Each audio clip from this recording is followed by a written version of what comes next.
Hello dear students, welcome back. So आपने question 11 12 13 try किया कि नहीं? नहीं किया, गलत किया। जब भी मैं क्वेश्चन दूं ट्राई करना ही है। एसजीजी मॉडल बोलते हैं हम। एसजीजी मॉडल कहता है स्टार्ट करो, गलत करो, गंदा करो और देखो, गंदा करके सीखो। ओके, आपको मेरे ऊपर ट्रस्ट करना पड़ेगा, मेरे अप्रोचेस पर, तभी आप सीख पाओगे। मेरा कोई उम्मीद नहीं है कि आप पूरा का पूरा सम राइट बना लें। मेरा उम्मीद ये है कि आप कोशिश करें, देखिए कहाँ फंसते हैं। हर क्वेश्चन कुछ ना कुछ नया सिखाता है। फिर तो वो क्या नया सिखा रहा है उसको यहाँ पे नोट करें।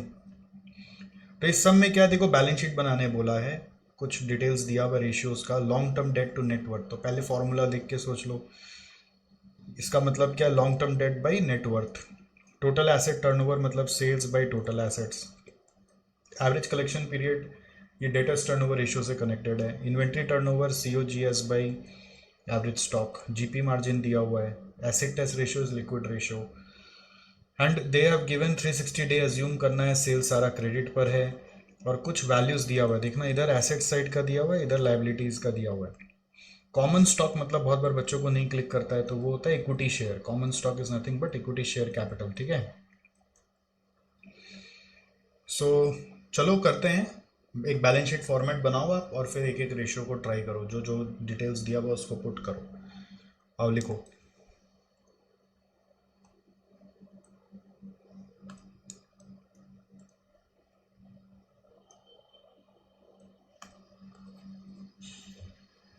Balance sheet as on dash liabilities rupees, assets rupees.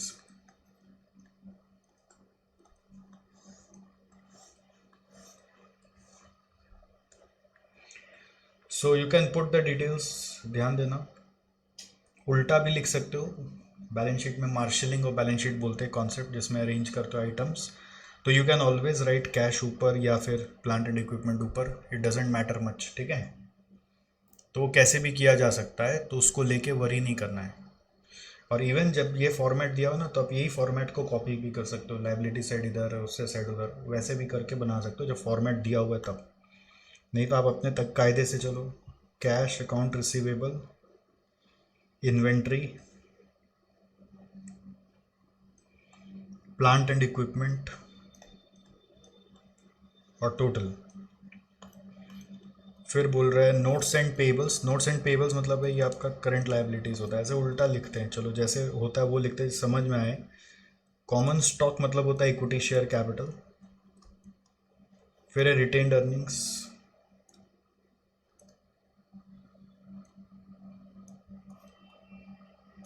फिर है लॉन्ग टर्म डेट। फिर है नोट्स पेबल्स।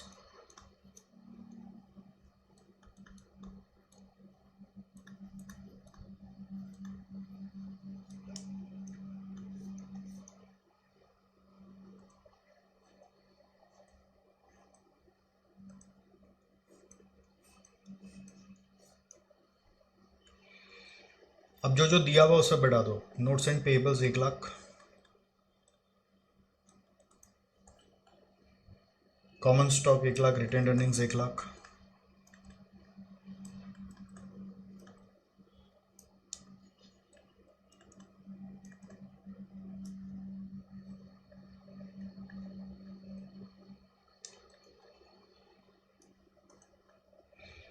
ठीक है।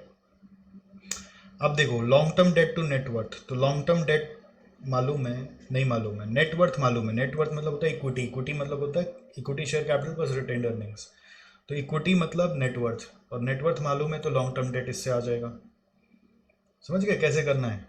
आप कोशिश करेंगे ना तभी आपको समझ में आएगा। आप सोचेंगे मेरे को पहले पूरा समझ में आ जाए फिर हम कोशिश करेंगे, ऐसे नहीं होता है। आप स्टार्ट करोगे, पता चलेगा कहीं ना कहीं सम होने लग गया। That is the magic of this chapter. Long term debt to net is equal to 0.5. So let's write long term debt by net worth is equal to 0.5. Net worth मतलब equity share capital plus reserves is equal to 0.5. तो long term date निकालना, equity share capital और reserves मालूम है, 1 लाख 1 लाख 2 लाख। तो long term date is 50,000। आया क्या? 2 lakh, sorry 2 lakh का आधा 50,000 नहीं होता, 1 लाख होता है। मैं 1 लाख का 0.5 कर रहा था, 2 लाख का 0.5 1 लाख, तो ये 1 लाख आ गया। जैसे जैसे आइटम आते जाएगा आगे बढ़ते जाएंगे, तो देखो 4 लाख आ गया, ये 4 लाख आ गया, जो जो होते जा रहा है वो डाल दिए। करेक्ट। नेक्स्ट, ये यूज हो गया। अब टोटल एसेट टर्नओवर में सेल्स बाय टोटल एसेट, तो टोटल एसेट मालूम हो गया 4 लाख, सेल्स आ जाएगा। करो, समझ में आ रहा है कैसे होता है? देखो, हाँ तो बोलो, नोट 2 लिखो, total asset turnover, total asset turnover is equal to 2.5 times, so you can say sales by, अब इसमें क्या होता है ना, कभी सेल्स पे होता है वर्किंग, कभी कॉस्ट ऑफ गुड्स सोल्ड पे भी होता है, तो ये एक चक्कर है, बट अभी तो अपन सेल्स पे कर रहे हैं। नॉर्मली इन्वेंट्री वाला कॉस्ट ऑफ गुड्स सोल्ड पे करते हैं, बाकी सब सेल्स पे ही करते हैं। सेल्स बाय टोटल एसेट्स, ठीक है, तो सेल्स मालूम नहीं है, टोटल एसेट्स है 4 लाख, तो therefore sales is equal to, आप बोलोगे 10 lakh.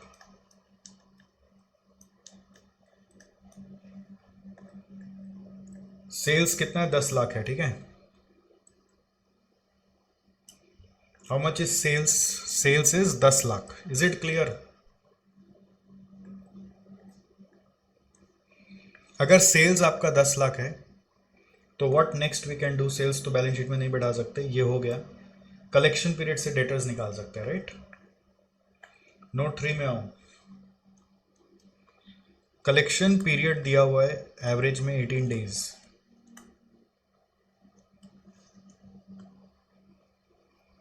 Sales by average debtors is equal to 18, नहीं ऐसे नहीं, ये क्या लिखेंगे अपने, डेट कलेक्शन पीरियड कैसे आता है? कलेक्शन पीरियड आता है 360 by debtors turnover is equal to 18 days, याद है ना?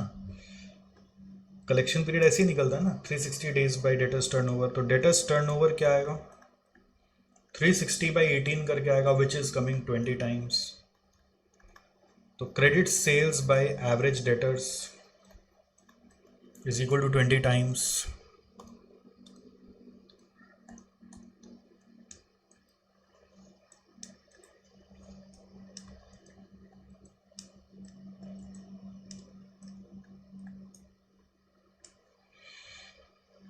So credit sales by, credit sales हम लोग का आ चुका था, कितना रुपया आया था? 10 लाख, तो 10 lakh by average debtors is equal to 20, तो average debtors is equal to 10 lakh by 20। 10 lakh by 20 कितना आता है?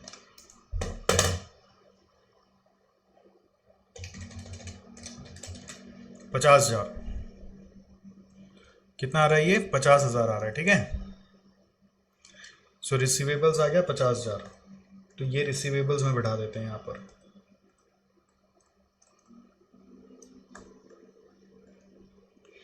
ये हो गया। अब इन्वेंट्री टर्नओवर के लिए सीओजीएस बाय एवरेज स्टॉक, तो सीओजीएस कैसे आएगा? जीपी और सेल्स माइनस करके, जीपी मालूम है 10%, तो सीओजीएस निकाल लो।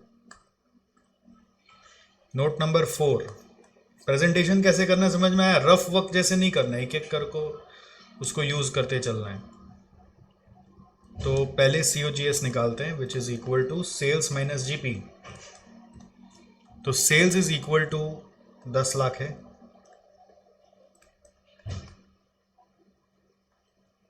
जीपी कितना है?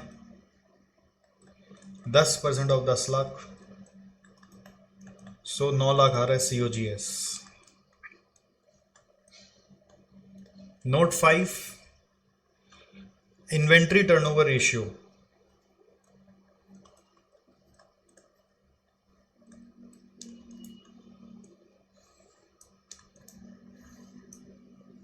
Inventory turnover ratio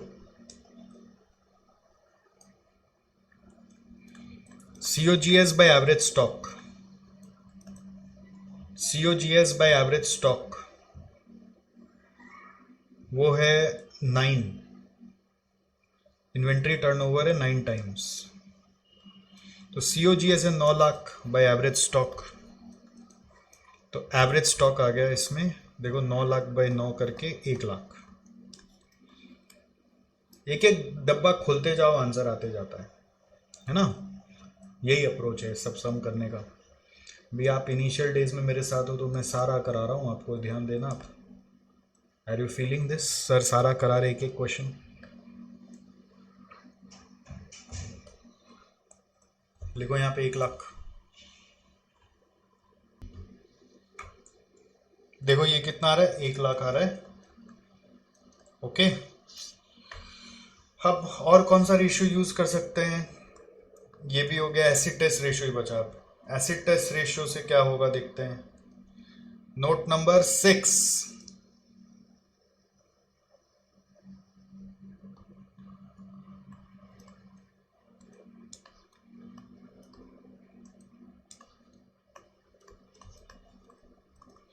acid test ratio. Acid test ratio क्या होगा? It is equal to 1। तो एसिड टेस्ट रेशियो क्या होगा? Current asset minus stock minus prepaid expenses divided by current liabilities minus bank OD is equal to 1। और अपना मन से मैंने क्या बोला था, ये दोनों को नील मान लो क्योंकि दिया हुआ नहीं है क्वेश्चन में। तो करंट एसेट्स का टोटल हम लोगों को मिल सकता है क्या? नहीं, अभी नहीं पता है। करंट एसेट इन तीनों का होता है बट तीनों का टोटल नहीं पता। स्टॉक मालूम है, करंट लायबिलिटीज क्या? Notes and payables. तो नोट्स एंड पेबल्स मालूम है, करंट एसेट नहीं मालूम है। स्टॉक मालूम है, स्टॉक कितना है? 1 lakh. Current liabilities 1 lakh minus bank OD नहीं इज इक्वल टू 1। तो देखो इससे करंट एसेट आ रहा है, टोटल करंट एसेट कितना आ रहा है?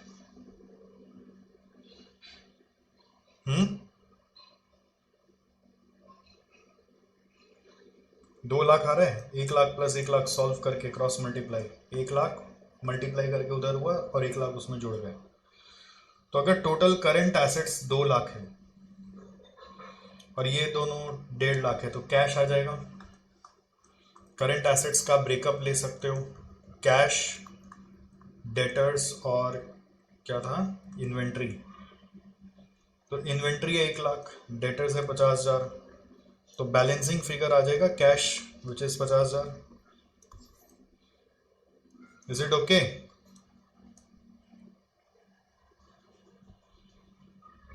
सो ये 50,000 आप यहां पे लिखोगे।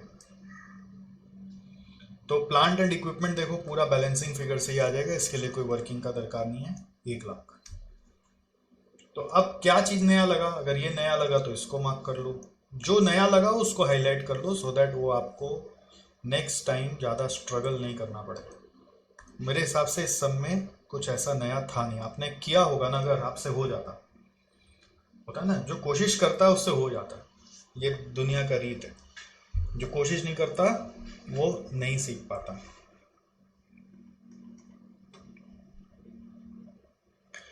चलो ग्रेट, और नेक्स्ट क्वेश्चन में चलते। 12 नंबर सीखते हैं। देखो क्या बोल रहा है। From the following information is provided for the year ending on 31 March. Net working capital कैसे आता है? CA minus CL, bank OD इस बार दिया हुआ है। Fix asset to proprietary ratio. Fix asset to proprietary ratio का मतलब क्या है? प्रोप्राइटरी मतलब होता है प्रोप्राइटर्स फंड यानी कि equity. Fix asset to equity का रेशियो है। रिजर्व्स एंड सरप्लस दिया है, करंट रेशियो दिया है, लिक्विड रेशियो दिया है। You are required to prepare a summarise balance sheet assuming there is no long term debt. ठीक है, नहीं दिया हुआ तो अज्यूम तो करते भी नहीं। तो अगेन सिस्टम वही है, बैलेंस शीट में बैठाओ और देखो सम कैसे होगा। ऐसे आप सोचोगे कि मेरे से अभी मेंटली हो जाए फिर मैं स्टार्ट करूंगा, वैसे ये सम्स नहीं बनते। बैठाओगे तो सोचोगे तो आने लग जाएगा। Solution to question number 12, page number dash. ज़्यादा समय शुरू में लगता है। देखो, the more the time we give to this chapter the lesser the time would be required for the subsequent chapters. Ratio analysis नहीं है, रूट चैप्टर है, रूट। एफएम का आपको दिमाग में कितना टर्मिनोलॉजीज बैठे जा रहा है थ्रू एफएम, ठीक है। तो रूट है ये, it is giving you the whole and soul concept of FM. तो don't worry about the time you are taking, ultimately the more you give time here, the lesser time it would take to complete other chapters, and you will do it all by yourself. Next chapter जो कराऊंगा ना वो पूरा ratio से derive होगा। जब ratios आता है तो वो चैप्टर फ्री में कॉन्सेप्ट सीखने को मिलेगा उसमें, मतलब 1+1 बोनांजा। हाँ, एक के साथ एक फ्री, भाइयों और बहनों, एक के साथ एक फ्री। Liabilities rupees, assets rupees. Bank OD है 80,000,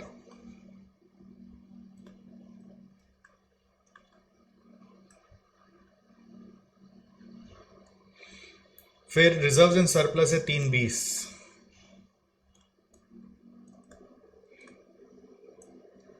फिर क्या दिया हुआ है, नेट वर्किंग कैपिटल अभी बैठेगा नहीं। अब देखो ये सम का मजा यही है कि अब खुलता ही नहीं दरवाजा यहाँ पे कई सारा चैलेंजेस आता है ये सम को करने में। ये some one of the important sums में से एक है, ठीक है। तो अब देखो करेंट रेशियो मालूम और नेट वर्किंग कैपिटल मालूम है ना, तो इससे आपको वर्किंग नोट्स जब कराया था ना कॉन्सेप्ट का, तो उस समय समझाया था कि इन दोनों से कुछ होता है हमेशा। नेट वर्किंग कैपिटल दिया हुआ है, कितना रुपया दिया हुआ है देखो 480, और करेंट रेशियो 2.5। करेंट रेशियो है 2.5, तो करेंट रेशियो है CA/CL इज इक्वल टू 2.5, तो CA is equal to 2.5 into CL, और नेट वर्किंग कैपिटल है CA minus CL is equal to 480। तो ये यहाँ पर हम लोग अगर पुट कर दें 2.5 into CL minus CL is equal to 480,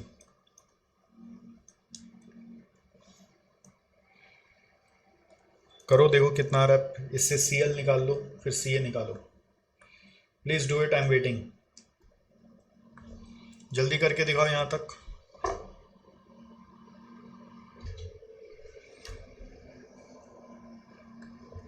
so this is 1.5 CL is equal to 480। तो करंट लायबिलिटी कितना आएगा, 480 बाई 1.5 करके 320। तो देयरफॉर करंट एसेट्स कितना आ रहा है, 2.5 इंटू 320, 8 लाख। 2.5 इंटू 320 करके आ रहा है 8 लाख। सो करंट लायबिलिटीज और करंट एसेट हम लोगों को मिल गया। तो अभी हम वहां बैठा भी नहीं पा रहे क्योंकि हम लोगों को तो ब्रेकअप चाहिएगा। तो चलो कुछ तो मिला। ओके, करंट लायबिलिटी में नॉर्मली बैंक ओडी होता है और क्रेडिटर्स होता है नॉर्मली, है ना। करंट लायबिलिटीज अगर 320 है तो वी कैन से कि it should have two parts, one is bank OD, another is creditors. So bank OD is given 80,000, तो remaining part should be creditors जो आ रहा है 240। तो क्रेडिटर्स में 240 यहां पे आएगा,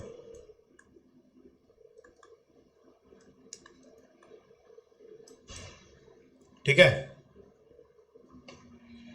क्रेडिटर्स में आएगा 240 यहां पर।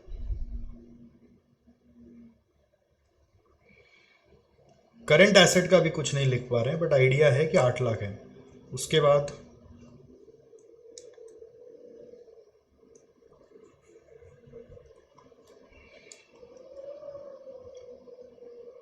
Fix asset to proprietary ratio भी यूज नहीं कर पा रहे, और कुछ यूज भी नहीं हो रहा। आप देखो लिक्विड रेशियो को लेकर आप कुछ कर सकते हो।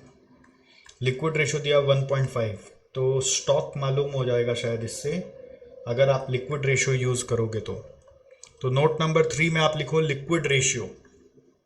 Liquid ratio is given as 1.5, correct. Liquid ratio is given as 1.5, so what we can write is current asset minus stock by current liabilities minus bank OD is equal to 1.5। तो current asset 8 lakh, stock निकल आएगा minus current liability is 320 minus bank OD is 80,000 is equal to 1.5।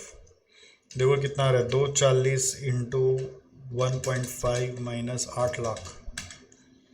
तो इससे हम लोगों का stock निकल के आ रहा है 440।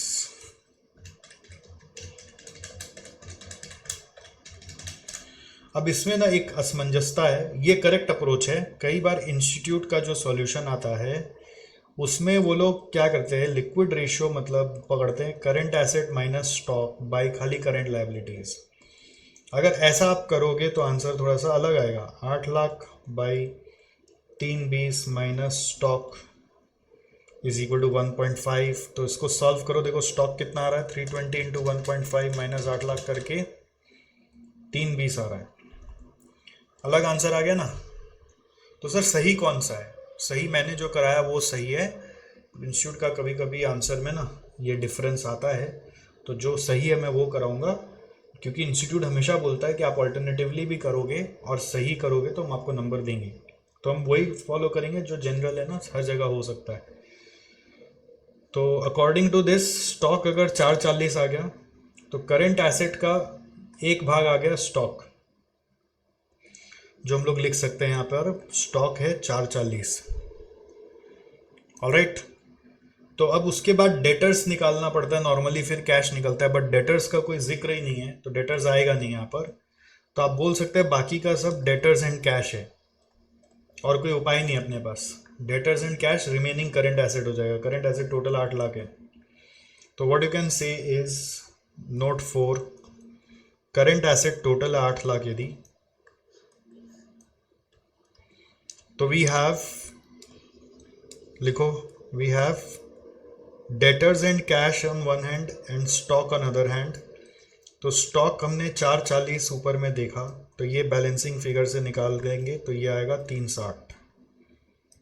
8 लाख माइनस 440 करके आ रहा है 360। 8 लाख माइनस 440 करके आ रहा है 3,60,000। सो डेटर्स एंड कैश आ रहा है 360। ओके, अभी बच क्या रहा है, देखो फिक्स एसेट बच रहा है इधर, और इधर इक्विटी शेयर कैपिटल बच रहा है। और इन दोनों को निकालने के लिए अगर एक साइड भी पूरा होता तो दूसरा साइड का बैलेंसिंग फिगर से आ जाता। तो इस सम का यूनिकनेस ये दोनों का वर्किंग ही है, ठीक है। और ये कभी कभी आपका ऐसा सिनेरियो क्रिएट कर दिया जाता है क्वेश्चन में, जहां पर आप देखोगे कि बैलेंस शीट कंप्लीट ही नहीं हो पा रहा है। तो अगर आप मान लीजिए अपने से ट्राई किए थे और यहाँ पे आके फंस गए थे, तो I will salute you, I will say कि आपने बहुत अच्छा किया। अब ये वाला पार्ट तो मैंने आपको सिखाया ही नहीं, तो आप करोगे कैसे? तो यहाँ पर हम लोग जब कभी भी ऐसा सिनेरियो में फंसते हैं ना, जब देख रहे दोनों तरफ एक एक चीज अटक रहा है, तो अपने देखते हैं कि उन दोनों को लेके कोई रेशियो दिया हुआ है क्या। प्राय रेशियो दे देता है। क्या रेशियो दिया हुआ है, देखो fix asset to proprietary ratio is 0.75। एक रेशियो दिया हुआ है नोट 5, कुछ ना कुछ दिया रहता है। Fix asset to proprietary ratio, fix asset to proprietary ratio is equal to 0.5. Am I correct? Fixed asset to proprietary ratio is 0.5, नहीं 0.75, sorry. It is equal to 0.75. So fixed asset by proprietary fund, fixed asset by proprietary fund is equal to 0.75. Is it okay? Fixed asset by proprietary fund is equal to 0.75. तो fixed asset is equal to, you can say 0.75 into proprietary fund.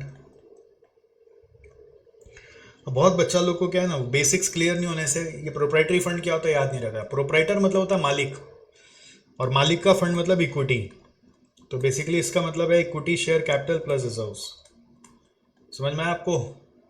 जिसमें reserves का value हम लोगों को मालूम है कितना है। रिजर्व्स का वैल्यू 320, तो रिजर्व्स का वैल्यू 320 आप बैठा दो, देखो फिक्स एसेट आ जाएगा 0.75 into equity share capital plus 320। अच्छा, आई होप मैं ज़्यादा फास्ट नहीं लिख रहा हूँ। मेरा एक्चुअली हैंडराइटिंग फास्ट है, बट मेरे को लगता है कि आप तो और भी फास्ट होते हो, कि क्योंकि आप तो 1.2x पे देखते हो, जस्ट इन केस आपको थोड़ा फास्ट लग रहा है तो स्पीड कम कर लोगे, अननेसेसरी स्पीड बढ़ा के नहीं देखना है। तो मैं काफ़ी कुछ कवर करता हूँ अपने लिमिटेड टाइम में, स्पीड बढ़ा के देखते हो फिर बोलते हो मेरे को समझ नहीं आ रहा, ऐसा नहीं होना चाहिए। हर सर का अपना अपना एक स्पीड होता है और आपका भी अपना एक स्पीड है। नॉर्मली क्या होता है, आप अगर छापोगे ना तो आप पीछे हो जाते हो। जैसे अगर मैंने लिखा fix asset to proprietary ratio, मैंने तो ऊपर में ही बोल दिया था fix asset to proprietary ratio का मतलब क्या है, इक्विटी है। तो फिक्स एसेट टू इक्विटी अगर आपको समझ में आ गया, अब आप अपने से जब लिखोगे ना बिना स्क्रीन देखे देखे आपका स्पीड बढ़ जाएगा। जहां आप छापते हो देख देख के वो स्पीड कम हो जाता है। बट जस्ट इन केस कभी भी ऐसा हो जाए तो ये नहीं कि मेरे से नहीं हो रहा है, तो वीडियो रोक के कंप्लीट कर लेना है। और वीडियो कितना बार रोकना है, कहाँ पे रोकना है, आप देखना मैं कहीं ना कहीं आगे जाके रुक जाता हूँ। जैसे नोट्स लिख रहा हूँ तो नोट 5 पे रुक जाऊंगा तो नोट 5 को लिख लिया। ऐसे आपको देखना है, पहले सुन लेना है फिर लिखना है। ऐसा नहीं हो कि लिखने के चक्कर में सुनना छूट जाए, बहुत बच्चे ऐसा गड़बड़ कर देते हैं। तो देखो अभी प्रॉब्लम कहाँ है, ये भी नहीं मालूम है, ये भी नहीं मालूम है, एक मालूम होता दूसरा आ जाता। ठीक है, अब इस चीज को हैंडल करने के लिए दो अप्रोच है अपने पास। ये फिक्स एसेट और इक्विटी शेयर कैपिटल का सिचुएशन को हैंडल करने के लिए दो अप्रोच है। तो मैं दोनों अप्रोच से सम करा दे रहा हूं जिससे आपका काम बन जाए। अप्रोच नंबर 1, एक बेसिक आइडिया ये आपको कैपिटल एम्प्लॉयड वगैरह के समय समझाए थे कि अगर आप सोचोगे बैलेंस शीट है हमारा, यहाँ पे इक्विटी है, इक्विटी के बाद लॉन्ग टर्म डेट यहाँ पे है नहीं, तो करंट लायबिलिटीज है, और यहाँ पे फिक्स एसेट है और यहाँ पे करंट एसेट है। तो करंट एसेट और करंट लायबिलिटी को अगर हम इधर लिख दे तो ये क्या हो जाएगा, वर्किंग कैपिटल है। तो आप बोल सकते हैं फिक्स्ड एसेट और वर्किंग कैपिटल मिलके इधर आ गया, अगर करंट लायबिलिटी को इधर डाल दे तो इस तरफ इक्विटी हो जाएगा। अब अगर लॉन्ग टर्म डेट होता तो वो इक्विटी के नीचे आ जाता, डेट और इक्विटी यहाँ पे आ जाते हैं। ठीक है, बट सिंस इस सब में डेट है नहीं तो कुछ मतलब ही नहीं है डेट लिखकर। अब क्वेश्चन बोल रहा है कि फिक्स एसेट 75% ऑफ इक्विटी है, तो इक्विटी का 75% यहाँ पे गया तो इक्विटी का 25% कहाँ गया। अगर 75% इक्विटी का यहाँ पे गया तो 25% कहाँ गया, करंट लायबिलिटी को इस तरफ एडजस्ट कर देते तो समझ में आपको, इक्विटी का 25% किधर गया, वर्किंग कैपिटल में। तो दिस इज अप्रोच नंबर 1। तो वर्किंग कैपिटल तो हम लोग को क्वेश्चन में मालूम ही था, स्टार्टिंग में अगर आप ध्यान दोगे तो वर्किंग कैपिटल 480 मालूम था।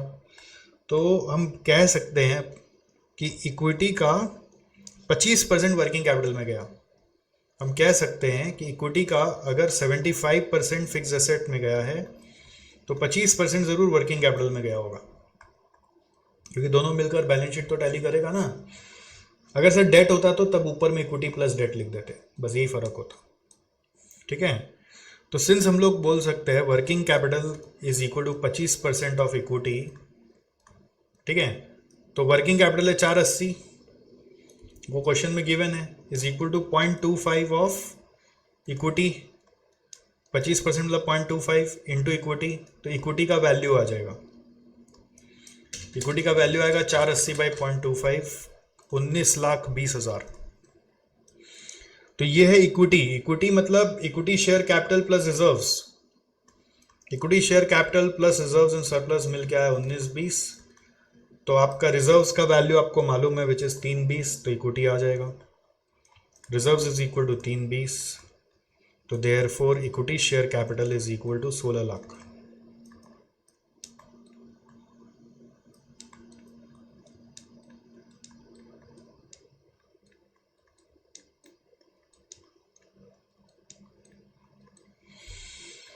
Equity share capital is equal to 16 lakh.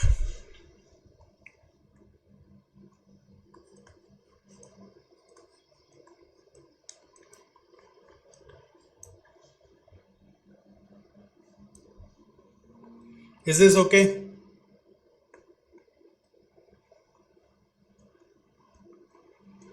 दूसरा अप्रोच क्या है, देखो इक्विटी शेयर कैपिटल आ गया 16 लाख तो सब कुछ हो ही जाएगा ना। इक्विटी शेयर कैपिटल अगर 16 लाख बैलेंस शीट में बैठा दोगे तो ये 16 लाख बैठाने से बैलेंसिंग फिगर फिक्स एसेट आ जाएगा, या फिर fix asset is equal to, आपको ये रिलेशनशिप मालूम है 0.75 इंटू दिस, तो फिक्स एसेट भी आ जाएगा। इक्विटी शेयर कैपिटल आ गया तो सब कुछ हो जाएगा। एक दूसरा अप्रोच है वो भी सीख लो, ये लिख लिया होगा आपने, अगर नहीं लिखा है तो एक बार वीडियो रोक के पूरा यहाँ तक अप्रोच 1 लिख लो, फिर अप्रोच 2 में जाना। पहले अप्रोच 1 समझ लो पूरा अच्छे से। बेसिक आइडिया से समझाया मैंने कि इक्विटी का रुपया अगर 75% फिक्स एसेट में गया तो 25% वर्किंग कैपिटल में गया होगा। दूसरा अप्रोच हम लोग क्या बोलते हैं, वो है बैलेंस शीट इक्वेशन। तो बैलेंस शीट इक्वेशन क्या कहता है कि what you can use is liability side is equal to asset side. तो we have equity share capital which we don't know but reserves we know 320 plus और क्या, इधर देखो बैलेंस शीट जो बना हुआ है अभी तक, ये बैलेंस शीट इक्वेशन एकदम लास्ट में यूज करते हैं, फर्स्ट में यूज नहीं करते हैं। 320 प्लस 240 प्लस 80,000 मिलकर 320 और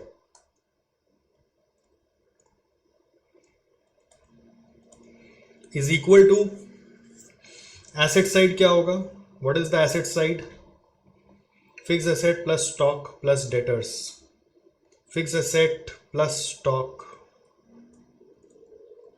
प्लस डेटर्स एंड कैश, यानी fix asset plus current asset, fix asset plus current asset में स्टॉक और डेटर्स है 440 और 360 plus 440 plus 360।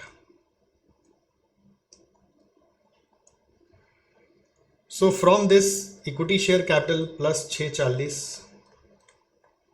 Is equal to fix asset plus 440 plus 360 करके क्या आएगा, 8 लाख। अब आपको फिक्स एसेट का वैल्यू मालूम है 0.75 into equity share capital plus 320, तो सबको इक्विटी शेयर कैपिटल के टर्म्स में ले आना होगा, is equal to fix asset के जगह लिखेंगे 0.75 into 3 equity share capital plus 320, ये फिक्स एसेट के जगह पूरा बैठा दिया हमने और लास्ट में प्लस वापस 8 लाख। करेक्ट। तो equity share capital plus 640 0.75 into equity share capital plus 320 into 0.75 करेंगे तो क्या आएगा, 240 प्लस 8 लाख। सो इन दोनों को माइनस करके आ रहा है 0.25 into equity share capital is equal to 1040 minus 640 करके आ रहा है 4 लाख। इधर उधर करके आपको समझ में आ रहा है, इक्विटी शेयर कैपिटल में 1 इंटू बोलेंगे तो 1 माइनस 0.75 करके 0.25 आएगा, ये वाला चीज़ को इससे सब्ट्रैक्ट कर दिया ESC कॉमन लेकर, तो इक्विटी शेयर कैपिटल आ रहा है 4 लाख बाई 0.25 करोगे 16 लाख। आई होप इतना मैथमेटिक्स आपको क्लियर होता है। ठीक है, मुझे मालूम नहीं आपका लेवल ऑफ मैथमेटिक्स, तो मैं कुछ कुछ है ना इक्वेशंस डायरेक्ट सॉल्व कर देता हूँ, आप बहुत बार इसमें परेशान हो जाते हैं कैसे हुआ, तो एकदम घबराने का नहीं है, जस्ट इक्वेशन सॉल्व करने का। और कभी भी कोई चीज़ में अटको, ठीक है, बेसिक से बेसिक चीज़ में जो मेरे लिए बेसिक है, आप बेझिझक पूछो, मेरा नंबर आपके पास है, डोंट हेजिटेट टू आस्क, है ना, ओपिनियन बनाने के जगह पूछो, और पूछे मैं रिप्लाई भी बोल दूँ ऑब्वियस है यार ये, तो फिर बोलो सर प्लीज़ बताइए ना मेरा थोड़ा हिला हुआ है, तो मैं बता दूंगा।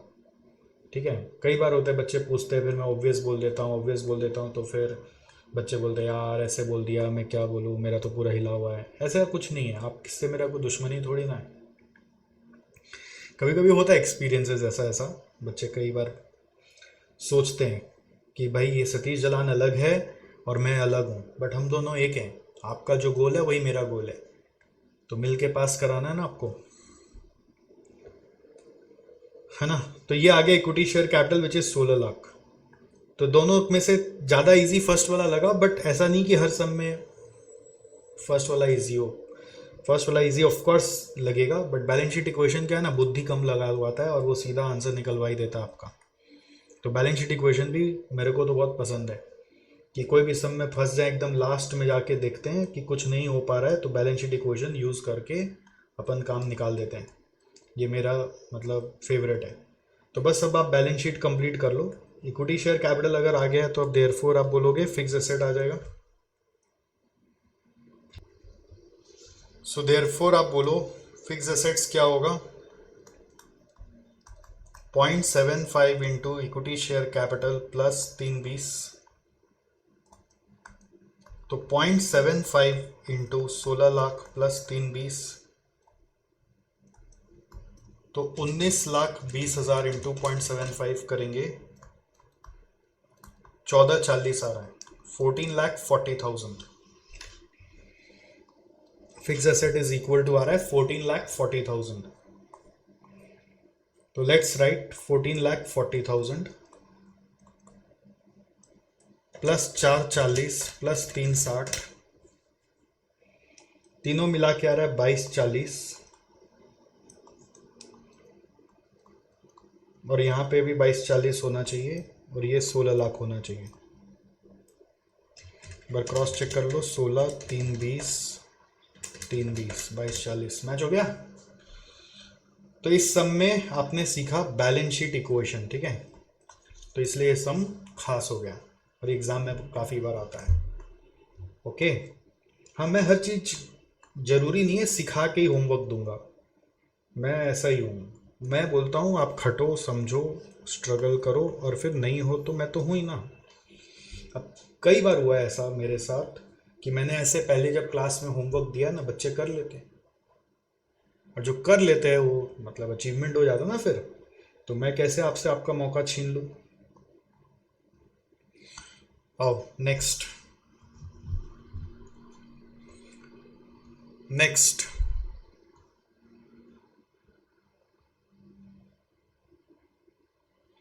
देखो 13 नंबर क्वेश्चन मेरे को ना इजी लग रहा है। यहां पर क्या दिया हुआ है आपको, नया चीज दिख रहा है, बस दो वैल्यू दिया हुआ, ओपनिंग और closing. Share capital reserves, long term loan, net profit ratio है, जीपी रेशियो है, long term loan has been used to finance 40% of fix asset. तो फिक्स एसेट इससे आ जाएगा, ठीक है। अगर आप ऐसा बोल सकते हैं, long term loan has been used to finance fix 40% of fix asset, तो long term loan is equal to 40% of fix asset. तो लॉन्ग टर्म लोन मालूम है 30 लाख, तो फिक्स एसेट आ जाएगा। Stock turnover with respect to COGS is 4, debtors is 90 days, company holds cash of 1.5 months of cost of good sold. तो cash का amount इस बार इस तरह से निकालने दिया है, यही मुझे खाली नया लग रहा है इस सब में, और ऐसा कुछ है नहीं। Ignore tax, assume 360 days, balance sheet as per the following format बनाना है। फिक्स एसेट निकालना है, वो तो लॉन्ग टर्म लोन से आ जाएगा। डेटर्स निकालना है, सब कुछ 31 मार्च 23 का चाहिए, ध्यान देना।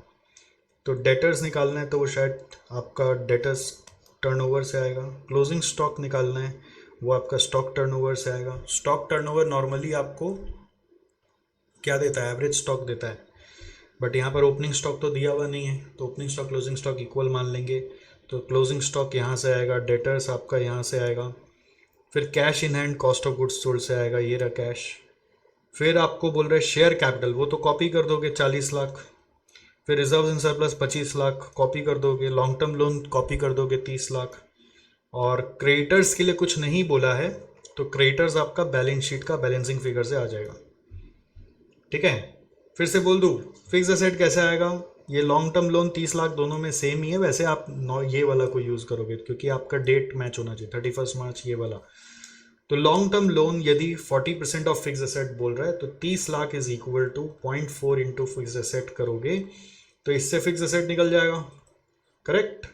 डेटर्स, आप डेटर्स टर्नओवर से जाना चाहोगे, तो डेटर्स टर्नओवर के लिए sales by average, sales by क्या चाहिए, एवरेज डेटर्स। तो सेल्स कैसे आएगा, the question is how will you get the sales, how will you get the sales. बस सेल्स पकड़ में आ जाए तो काम हो जाए, बट सेल्स कैसे पकड़ में आएगा, सोचो सोचो सोचो। If you will get the sales, you will get the answer.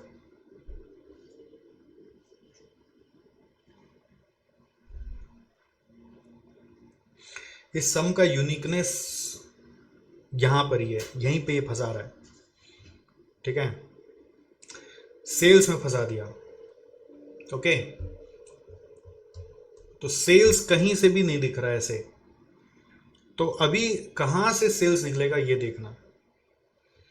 Sales मिल जाते हैं तो डेटर्स मिल जाएगा, ठीक है, और सेल्स मिल जाएगा तो सीओजीएस मिल जाएगा, जीपी मालूम है, तो फिर एवरेज स्टॉक भी मिल जाएगा। तो सेल्स पे अटका दिया हम लोग को। सेल्स कैसे मिलेगा, ये रिजर्व्स देखो 20 लाख से 25 लाख हुआ है। रिजर्व्स बढ़ता क्यों है? जो रिजर्व्स बढ़ता है that indicates profit. Delta means change in reserves is equal to profit. तो ये नेट प्रॉफिट आपका रहा होगा, तभी रिजर्व्स उतना से बढ़ा है। जितना से रिजर्व्स बढ़ा है मतलब उतना आपका नेट प्रॉफिट आया होगा। तो नेट प्रॉफिट रेशो मालूम 8%। तो ये net profit is equal to 5 lakh मानोगे, और उस 5 लाख को 8% से डिवाइड करोगे तो आपका सेल्स आएगा, और उसके बाद बाकी सब सम हो जाएगा। तो what is new here is net profit is equal to changes in reserves and surplus. अब आप बोलेंगे सर ये चीज तो आपने बताया नहीं था। नहीं बताया था। अब ये सम्स में ना कुछ भी चेंज ट्विस्ट कर सकता है। अब ये ऐसे तो ये बेसिक्स अकाउंट्स का कॉन्सेप्ट है कि अगर रिजर्व्स में चेंजेस आ रहा है तो वो प्रॉफिट है। बट अब कौन सा अकाउंट्स का बेसिक पूरा उठा के एफएम में पूछेगा, वो तो क्वेश्चन टू क्वेश्चन वेरी कर ही सकता है। तो अब ये क्लिक नहीं करता है बच्चों को नॉर्मली, अगर एक बार ऐसा सिचुएशन ना देखा हो तो ऐसा ही होता है एग्जाम हम लोग का, कि आप करके जाते सब कुछ, फिर एक लाइन कहाँ से क्या छेड़ देता है। हो सकता है आपने ऐसा कुछ कॉन्सेप्ट अकाउंट्स में सीखा होगा, तो अकाउंट्स का कोई एक बेसिक आइडिया बोलता है एफएम में यूज़ करो। तो इंस्टीट्यूट कुछ भी आपसे करवा सकता है।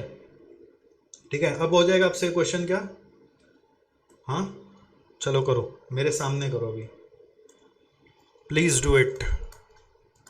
करो ना बेटा, अभी हम लोग को टाइम दे के करने में दिक्कत क्या है? मेरे को दिक्कत नहीं है, आपको क्यों दिक्कत है? सब हो जाएगा, अभी धीरे धीरे करेंगे, सब हो जाएगा। तो इसमें अपने को करना क्या है? बैलेंस शीट बनाना है ना।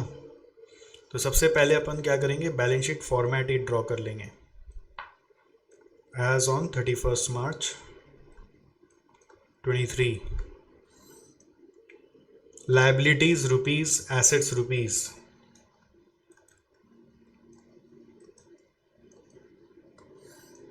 Liabilities rupees, assets rupees. करो। Fix asset, sundry debtors. Sir ये सब शॉर्ट फॉर्म लिख सकते हैं एग्जाम में, लिखना नहीं चाहिए, मैंने पहले भी बोला है। अभी आप लिख लो फटाफट, सम्स होगा हम लोगों का कम से कम। एग्ज़ाम में ज़्यादा शॉर्ट फॉर्म लिखोगे ना तो समझ नहीं पाता। एक्चुअली चक्कर क्या है, एग्जामिनर उतना ज़रूरी नहीं है कि इतना इंटेलिजेंट हो। ऑलराइट, तो अब क्या क्या हम लोग को मालूम है? 31 मार्च 2023 का शेयर कैपिटल मालूम है तो वो लिख दो 40 लाख। रिजर्व्स मालूम है 25 लाख। लॉन्ग टर्म लोन मालूम है 30 लाख। जो जो मालूम है वो लिख दिया। ओके, अब नोट नंबर 1 हम लोगों को मिला, long term loan is 40% of fix assets. तो लॉन्ग टर्म लोन है हम लोगों का 30 lakh is equal to 0.4 into fix asset. So fix asset is equal to 30 lakh by 0.4।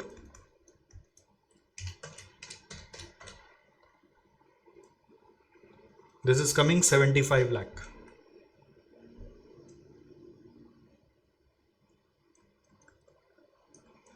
This is coming 75 lakh.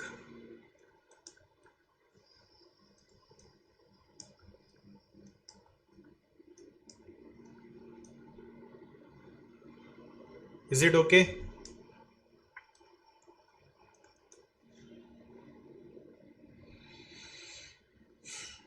Long term loan is 75 lakh का 40% which is 30 lakhs. तो fix asset आ गया।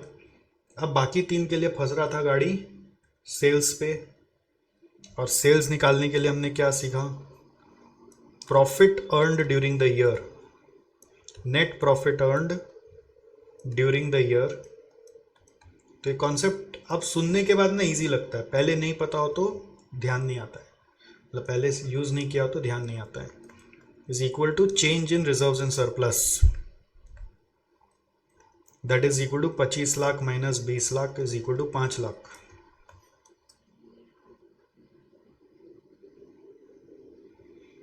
Net profit earn during the year is equal to 5 lakh. तो therefore net profit by sales is equal to 5 lakh. So net profit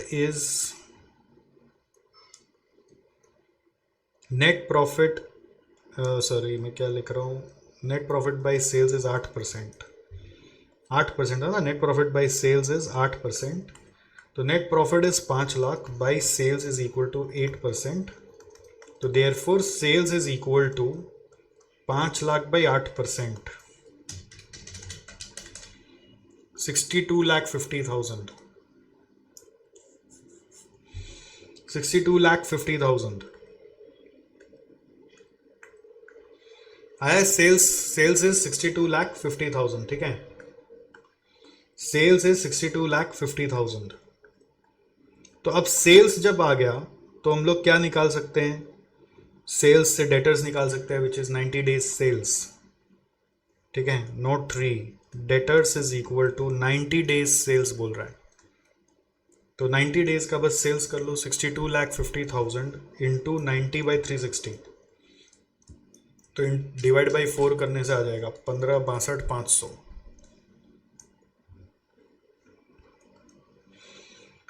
okay, तो ये आ गया sundry debtors which is 15,62,500।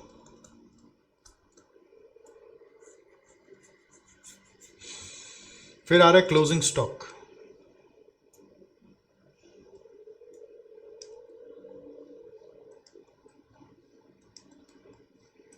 इसके बाद आ रहा है closing stock.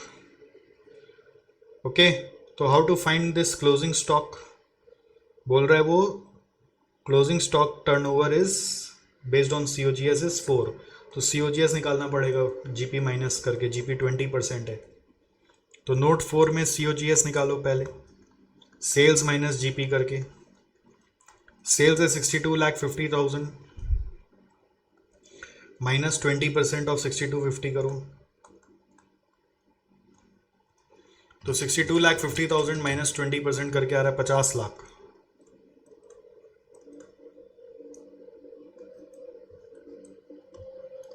Note 5, note 5,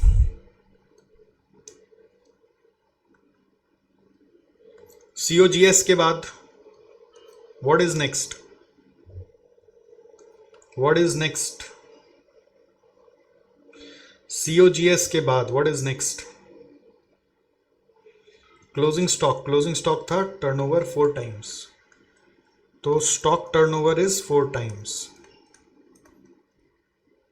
COGS by average stock is equal to 4 times. So COGS है 50 लाख by average stock.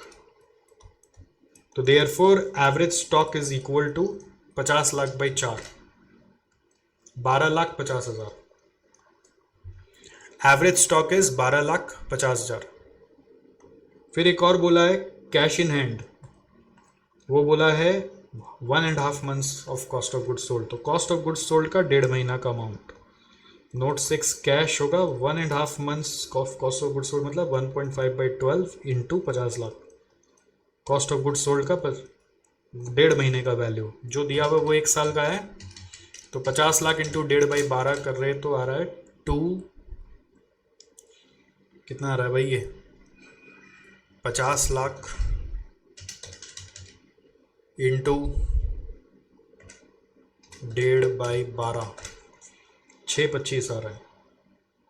हमें करेक्ट, 50 लाख बाई 12 इंटू 1.5, 6,25,000। तो 625 और 1250 अपन बैलेंस शीट में बढ़ा देते हैं। ये आ रहा है 1250, ये आ रहा है 625। और मैंने क्या बोला था, creditors would be the balancing figure, क्योंकि उसके लिए कुछ और उपाय नहीं है, कुछ डिटेल्स दिया हुआ नहीं है। तो if you will see total is coming 109,37,500, 109,37,500 minus 40 lakh minus 25 lakh minus 30 lakh, तो ये आ रहा है 14,37,500, 14,37,500।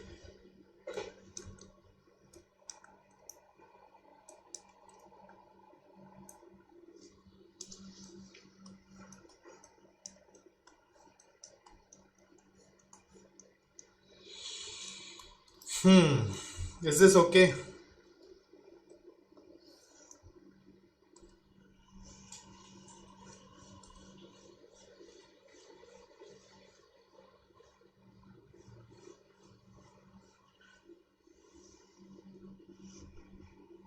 देखो आ गया आंसर, खत्म।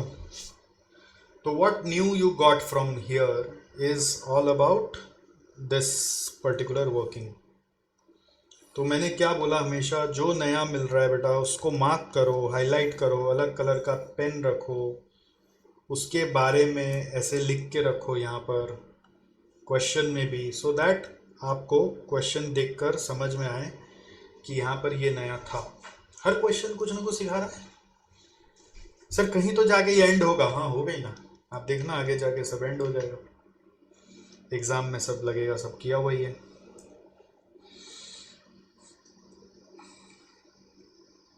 चलो आप 14 नंबर देखते हैं।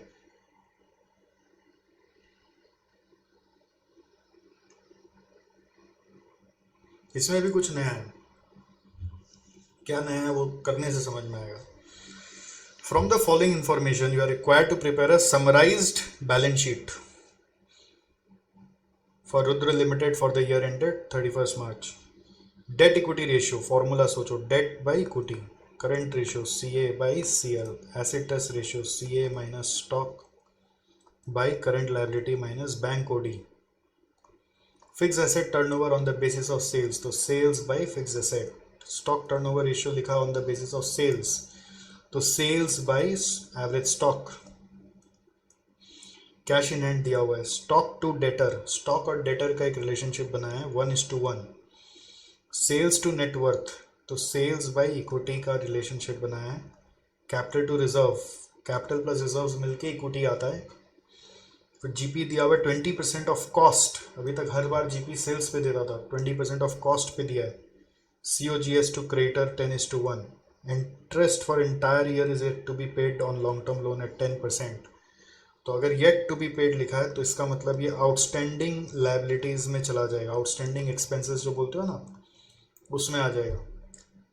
तो लॉन्ग टर्म लोन एग्जिस्ट करता है एट द रेट 10%, कितना रुपया वो नहीं बोला है, खत्म हो गया, बस बोला बनाओ। अब मजा क्या आता है सब में, फॉर्मूला तो सब समझ में आ रहा है, शुरू कैसे करें, शुरू करने का तरीका वही है। Solution to question number 14 page number dash. अब बैलेंस शीट फॉर्मेट बनाओगे पहले, balance sheet as on dash, as on year लिखा हुआ है, लिखा हुआ है तो वो लिख दो 31 मार्च 23।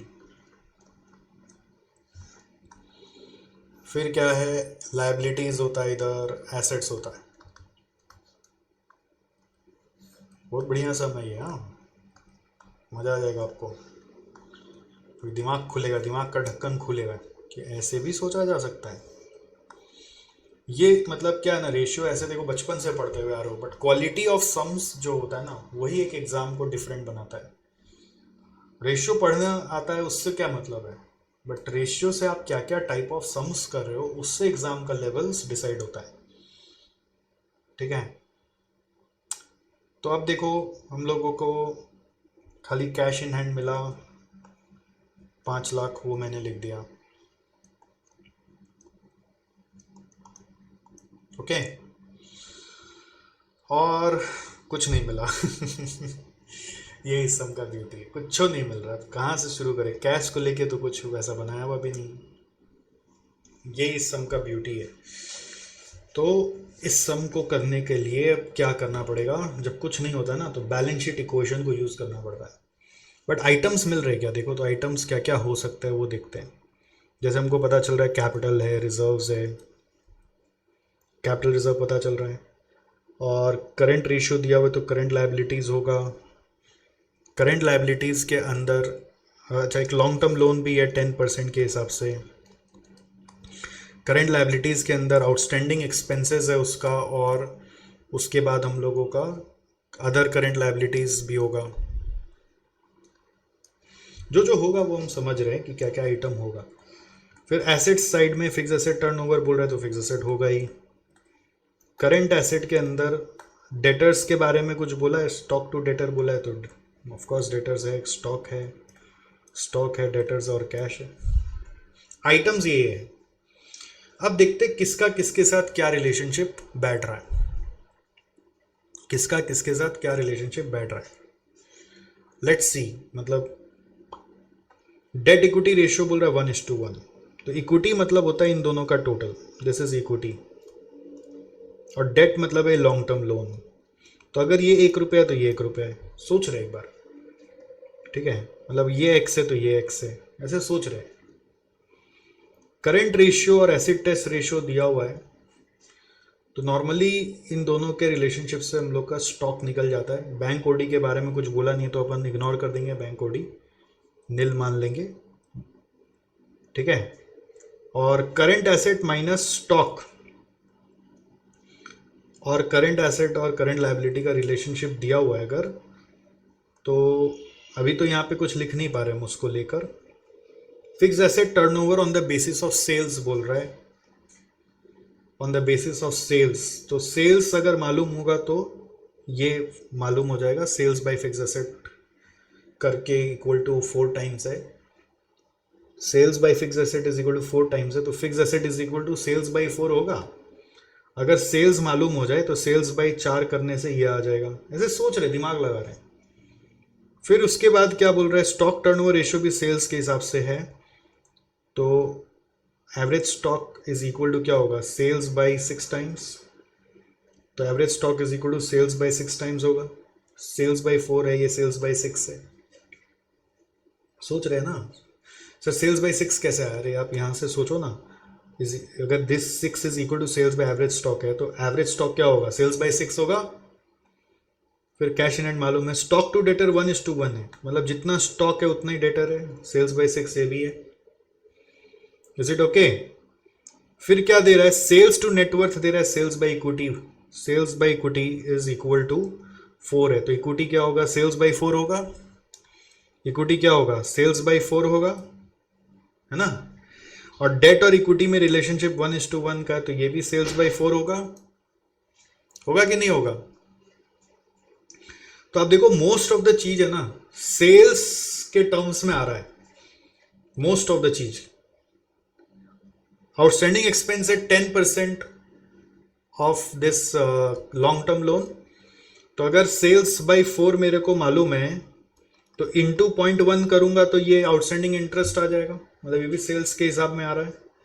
और जो अपना अदर करंट लायबिलिटीज है, अदर करंट लायबिलिटीज के लिए यानी क्रेडिटर्स के लिए cost of goods sold to creditor बोला है ऐसे 10:1, ठीक है, और जीपी बोला है 20% ऑफ कॉस्ट। देखो ये भी एक रिलेशनशिप में आ जाएगा सेल्स के, देखो कैसे, सेल्स अगर मेरा मालूम है तो जीपी अगर मैं सेल्स से माइनस करूंगा तो सीओजीएस आएगा, ठीक है। मान लो सेल्स मेरा एक्स रुपीज है, तो जीपी 20% ऑफ कॉस्ट बोला है, 20% ऑफ सेल्स नहीं बोला है, तो उसको सेल्स पे कन्वर्ट करके करेंगे तो हमारा जीपी आएगा, जीपी आएगा तो कॉस्ट ऑफ गुड सोल्ड आएगा, तो कॉस्ट ऑफ गुड सोल्ड और क्रेडिटर का रिलेशनशिप है, तो क्रेडिटर भी सेल्स के टर्म्स में एक्सप्रेस हो सकता है।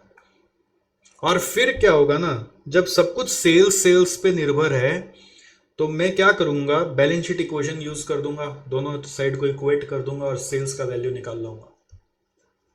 ये इस सम का ब्यूटी है, ऐसे ये सम हो ही नहीं रहे अदरवाइज। आप सोच लो कि ये जो बैलेंस शीट बना ये वर्किंग नोट ही बन गया, ये फेयर नहीं हुआ। ऐसे आप सेल्स बाय 4 सेल्स बाय 6 ये सब लिखो, सेल्स बाय 4 सेल्स बाय 4, ऐसे जो जो मैंने लिखा हो वो सब लिखो। फिर अदर करंट लायबिलिटीज़ का मैं वर्किंग कराता हूँ और उसके हिसाब से हम लोग फिर बैलेंस शीट इक्वेशन का इस्तेमाल करके इक्वेशन सॉल्व कर देंगे। पहले ये पूरा लिखो,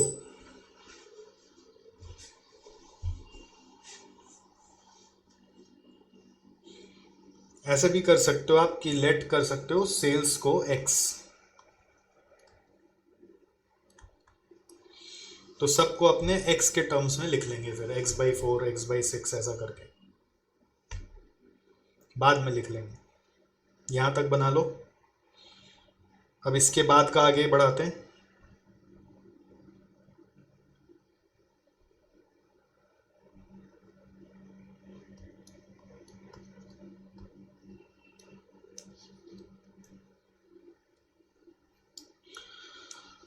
हाँ तो क्या बोलोगे,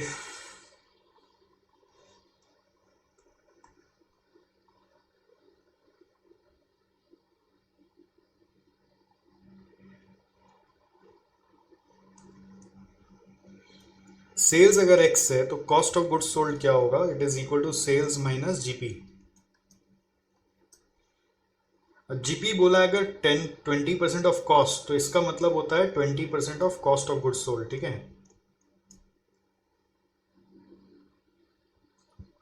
तो जीपी के लिए अगर बोल रहा है 20% ऑफ कॉस्ट, मतलब COGS, कॉस्ट मतलब कॉस्ट ऑफ गुड्स सोल्ड पे जीपी निकलता है। तो जिसके ऊपर परसेंट देता है, अगर अपने उसको एक बार 100 मान लें एक बार के लिए, तो लेट COGS यदि 100 है तो उस पर जीपी होगा 20, तो सेल्स कितना होगा 120। तो therefore GP percentage on sales क्या होगा, 20/120 इज इक्वल टू 1/6 होगा। 20/120 इज इक्वल टू 1/6। तो GP percentage on sales is 1/6 of sales. तो यू कैन से कि मेरा COGS क्या आएगा, सेल्स यदि x है तो जीपी आ रहा है 1/6 इंटू एक्स, वो यहां से उठा के डाला। बनाओ ऐसे,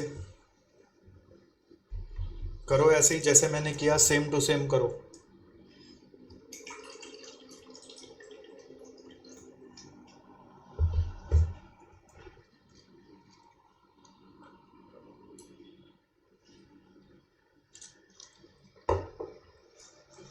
सो यू कैन से एलसीएम लेकर 6x माइनस एक्स यानी कि 5x/6, तो ये COGS आ गया। ये सब नोट 1 में डाल दो। नोट 2 में जैसे अदर करेंट लायबिलिटीज में क्रेडिटर्स है, बेसिकली अदर करेंट लायबिलिटीज क्या है, क्रेडिटर्स है। और क्रेडिटर्स और कॉस्ट ऑफ गुड्स सोल्ड का रेशियो दिया हुआ है, COGS by creditor is 10/1। COGS by creditor is equal to 10/1, 10:1. तो that means 5x by 6, या ये that means creditor is equal to, उल्टा पुल्टा करे अगर क्रॉस मल्टीप्लाई, तो you will say COGS by 10, और COGS है 5x by 6 इंटू 1/10, तो ये आ रहा है 5x by 12। आ रहा है क्या, 5x by 12, 5x नहीं सॉरी x by 12 आ रहा है, x 5 और ये कट गया ना, x by 12 आ रहा है। तो this is our creditors value. Creditors value कितना है, x by 12। ओके, यहां तक कर लिया आपने। अब देखो यहां पर है ना, दो रेशियो और है जो बड़ा जंजाल वाला है, करंट रेशियो और एसिड टेस्ट रेशियो।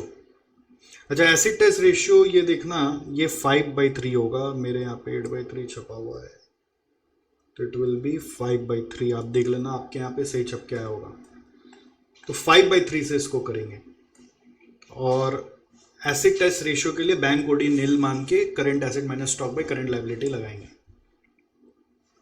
ओके, तो अब नाउ पॉइंट इज इन दोनों रेशियो को भी इस्तेमाल करना पड़ेगा बिफोर सॉल्विंग। अब चक्कर क्या है कि अगर हम करंट रेशियो को यूज करते हैं विच इज 3:1, तो वो CA/CL इज इक्वल टू 3/1 आ रहा है। तो CA is equal to, you can say cross multiply करके 3 टाइम्स ऑफ करंट लायबिलिटी आ रही है ना। ये लिख पा रहे हो आप, लिखो साथ साथ। अब करंट एसेट में क्या क्या है वो क्लियर हो रहा है, स्टॉक डेटर्स कैश, ये क्लियर हो रहा है, ठीक है। स्टॉक डेटर्स और कैश है, स्टॉक डेटर्स और कैश, ये तीनों मिला के करंट एसेट है। 3 टाइम्स ऑफ करंट लायबिलिटी हम लोगों को उसके साथ रखना है। अब करंट लायबिलिटीज में अभी तक हम लोगों को क्या दिख रहा है, अभी तक हम लोग को दिख रहा है आउटस्टैंडिंग एक्सपेंस दिख रहा है, और हम लोगों को क्या दिख रहा है, अदर करंट लायबिलिटीज दिख रहा है। हम ऐसा अभी तक मान रहे कि अदर करंट लायबिलिटीज ही क्रेडिटर्स था, बट क्रेडिटर्स हम लोग के पास अलग से आया हुआ x/12। तो ऐसा कभी हो सकता है, इस टाइप के सम्स में हो सकता है, जस्ट एन अजम्पशन, कि अदर करंट लायबिलिटीज अलग से भी हो और क्रेडिटर्स अलग से भी हो, ऐसा हो सकता है, जस्ट एक डाउट। इस टाइप के सम्स में ऐसा हो सकता है कि क्रेडिटर्स अलग से हो और अदर करंट लायबिलिटीज अलग से हो, ठीक है।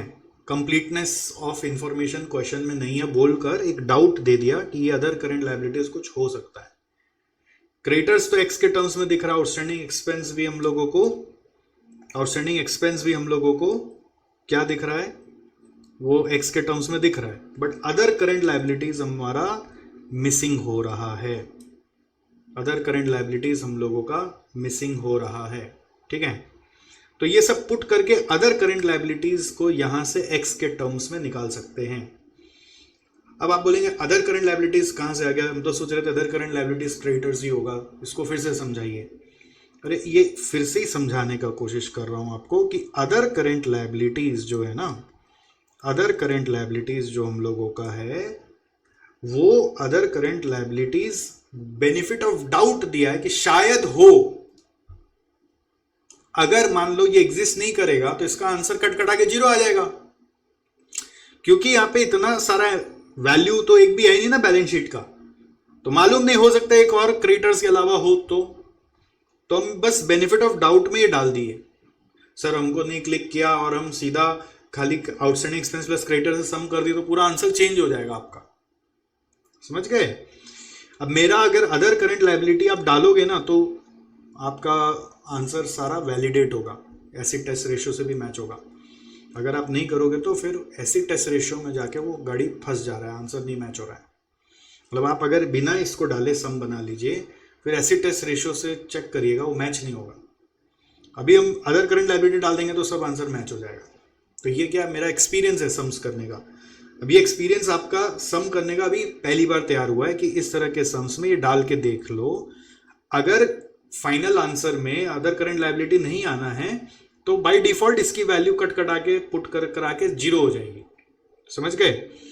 तो स्टॉक की वैल्यू क्या है, अब आप यहां से देख के लिखो, सेल्स बाय 6 यानी कि सेल्स मतलब एक्स है तो एक्स बाय 6, डेटर्स भी एक्स बाय 6 है, कैश था 5 lakh, is equal to 3 into outstanding expense में इंटरेस्ट दिया हुआ था which is 0.1 x by 4, sales मतलब एक्स, तो 0.1 into x by 4। Other current liabilities मेरे को मालूम नहीं है, प्लस क्रेडिटर्स हमने निकाला एक्स बाई 12।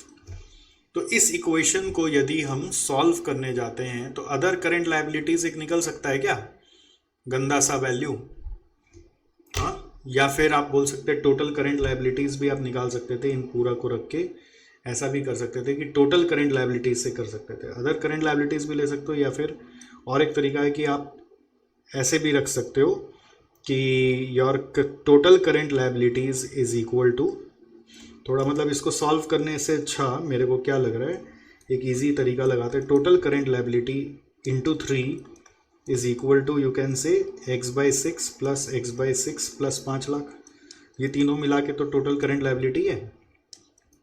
तो एक बार इजी करने के लिए ऐसे कर रहे हैं।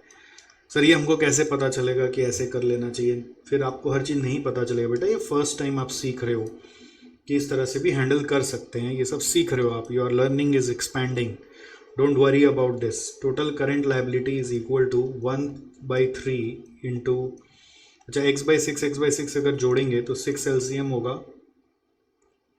ठीक है, तीनों में आप 6 एलसीएम ले लीजिए, तो ये x जुड़ के 2x हो जाएगा, x प्लस x जुड़ जाएगा तो 2x हो जाएगा, प्लस 6 इंटू 5 लाख से 30 लाख आ जाएगा, तो ये कितना आ रहा है देखो तो 1/18, 3 into 6 18 into 2x plus 30 lakh आ रहा है, ठीक है, या आप ऐसे बोल सकते हैं 2x प्लस 30 लाख बाई 18, ऐसा बोल सकते हैं।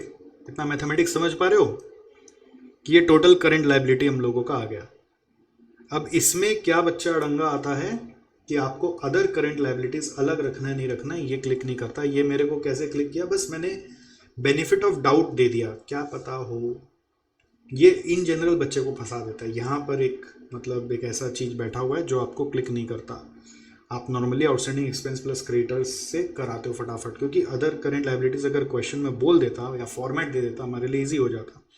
और मैंने ये क्यों ले लिया, क्योंकि मेरा एक्सपीरियंस है सम सॉल्व करने का, तो मैंने बोला एक और डाल के देखो, ठीक है।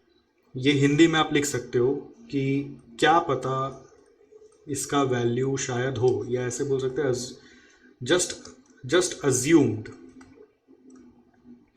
That it may also exist.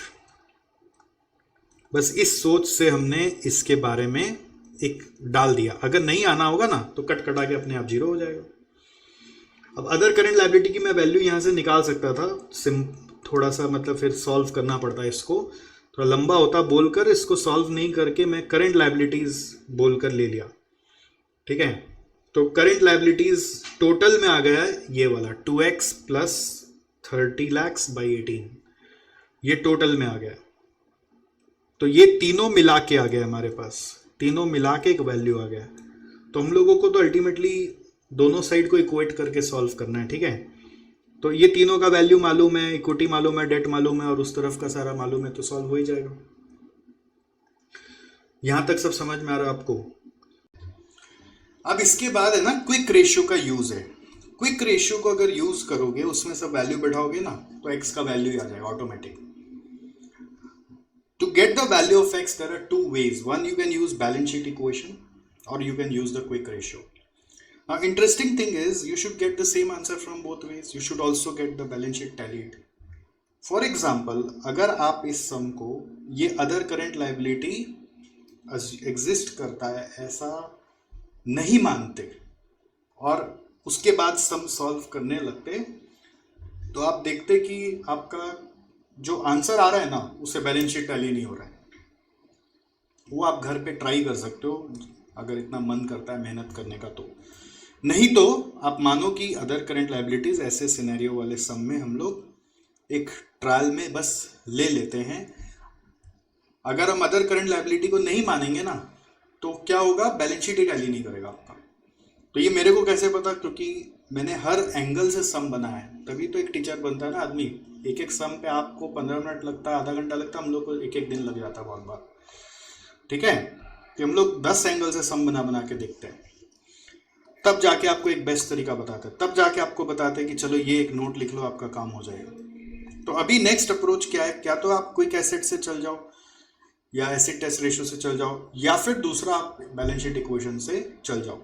सम का जो असली क्रक्स था वो एक्स मानने पे तो था, वो तो था ही, बट और एक क्रक्स बहुत गहरा यहाँ पे अदर करंट लायबिलिटी एग्जिस्ट करता है ये मानने पे था, नहीं तो बैलेंस शीट टैली नहीं करेगा आपका। ठीक है, तो now from here there are two ways to get the value of x. You can either put everything in acid test ratio. Okay, तो हम एसिड टेस्ट रेशियो से करते हैं, देखते क्या होता है, फिर बैलेंस शीट इक्वेशन से भी करा देंगे। एसिड टेस्ट रेशियो आप लिखो, please right, acid test ratio लिखो। ये कैसे आता है? Current asset minus stock divided by, आप बोलते हो current liabilities minus bank OD. तो अपने पास बैंक ओडी है नहीं, तो अपन मानेंगे कि वो एग्जिस्ट ही नहीं करता है। इसकी वैल्यू है 5/3। कितनी है इसकी वैल्यू? 5/3। इसकी वैल्यू कितनी है दोस्त? 5/3 है।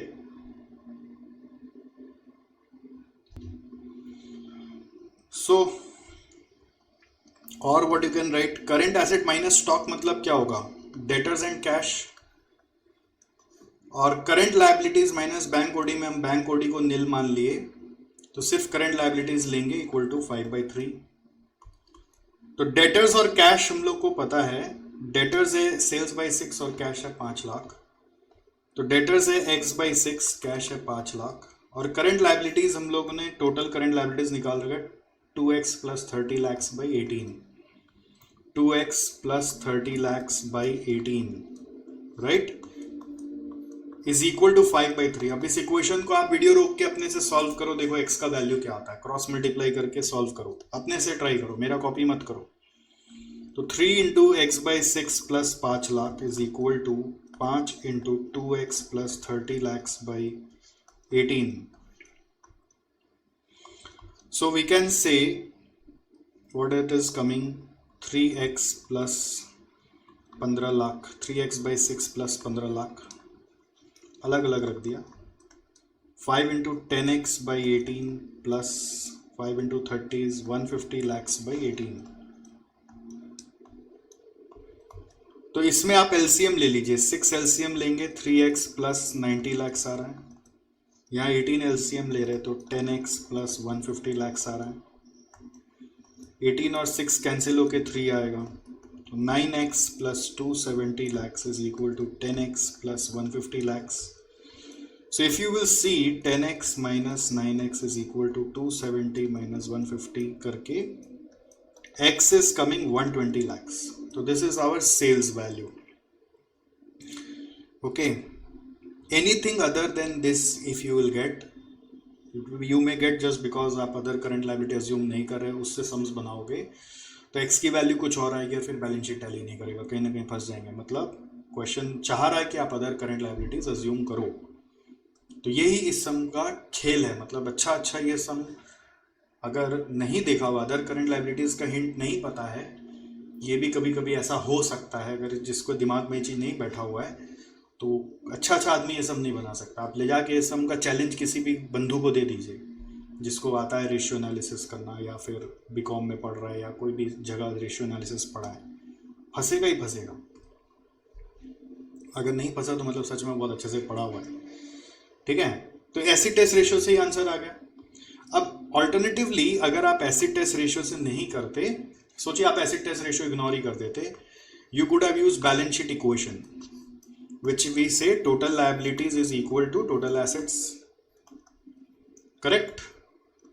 इससे भी करके देखो, टोटल लायबिलिटीज हम लोगों का क्या है, सेल्स बाय 4 ये इक्विटी और डेट है, सेल्स बाय 4 जैसे इक्विटी है प्लस डेट है प्लस टोटल करंट लायबिलिटीज है, टोटल एसेट में फिक्स एसेट है प्लस आपका स्टॉक है प्लस डेटर्स है प्लस कैश है। अब इसको सारा जो वैल्यू हम लोग को ऊपर में मिल रहा है उसके हिसाब से बैठाओ, देखो अपने से करो, कंप्लीट इट। सेल्स की जगह x ले लेना, तो ये x/4, ये x/4, करंट लायबिलिटीज टोटल जो है वो यहाँ से लेना, 2x plus 30 lakhs/18। Fix asset हम लोगों का क्या है, यहाँ से देखो सेल्स/4, फिर सेल्स/6 और 5 लाख। सेल्स/4 is x/4, x/6 plus 5 lakh. तो इसको सॉल्व करो। देखो सर इतना अलजेब्रा तो अपन कब छोड़ आए थे, बट कोई घबराने का नहीं है, कर लो, हो जाएगा। x/4 देखो, एक x/4 काट दो, कॉमन है काट दो, तो x/4 को आप मतलब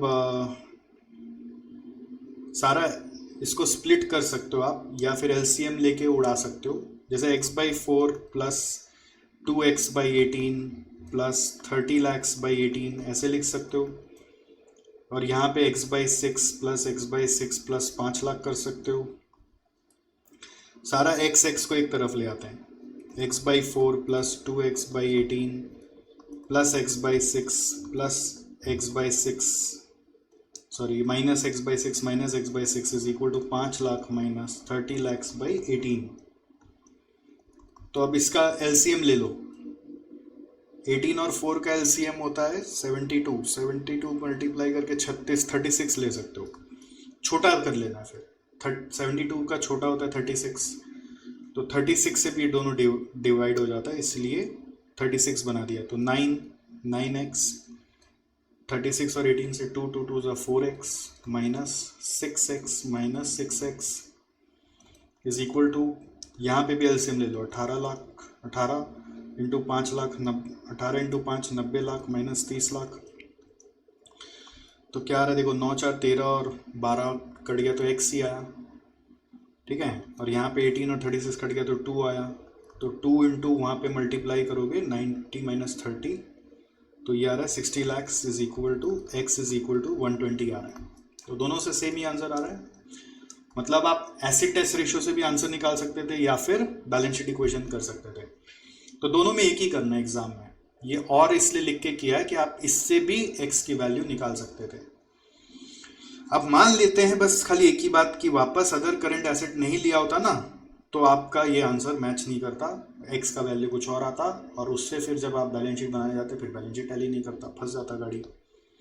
तो वो सब एक्सपीरियंस से समझ में आता है। ठीक है, तो अब क्या होता है, अब इस तरह का आपने सम देख लिया, एग्जाम में ऐसा कुछ आया तो अब आपको क्लिक कर जाएगा। एक बार मैं फंसा था तो अदर करंट लायबिलिटी बोलकर कुछ अज्यूम कराए थे सर, तो उससे सम हो गया था, तो ऐसे क्लिक कर जाता है कि अदर करंट लायबिलिटी अज्यूम कर ले, उससे सम हो जाएगा। Okay, so once you have got the x, you will get all the values. So what you can do is you can rewrite the balance sheet. Balance sheet को rewrite कर लो. Okay अच्छा, यहाँ पे ये सब कैसे आया, अगर आप चाहो तो इसका वर्किंग भी लिख सकते हो. जैसे ये सेल्स बाय 4 कैसे आया, यहाँ पर फिक्स एसेट टर्नओवर रेशियो से आया. दैट इज आप ऐसे लिख सकते हो, sales by fix asset is equal to 4 था, तो वहां से fix asset is equal to sales by 4 आया. ये ब्रैकेट में लिख लो, रिविजन में याद रहेगा. Stock to turnover, stock turnover on the basis of sales था, तो सेल्स बाय स्टॉक करके 6 टाइम्स दिया हुआ था, इससे ये सेल्स बाय 6 आया.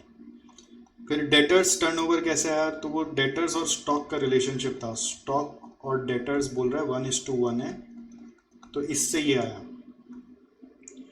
फिर इक्विटी के लिए सेल्स बाय 4 कैसे आया, इक्विटी में सेल्स टू नेटवर्थ दिया हुआ था, तो यहाँ पे लिख लो sales by net worth is equal to 4 था बोल के इक्विटी का सेल्स बाय 4 आया.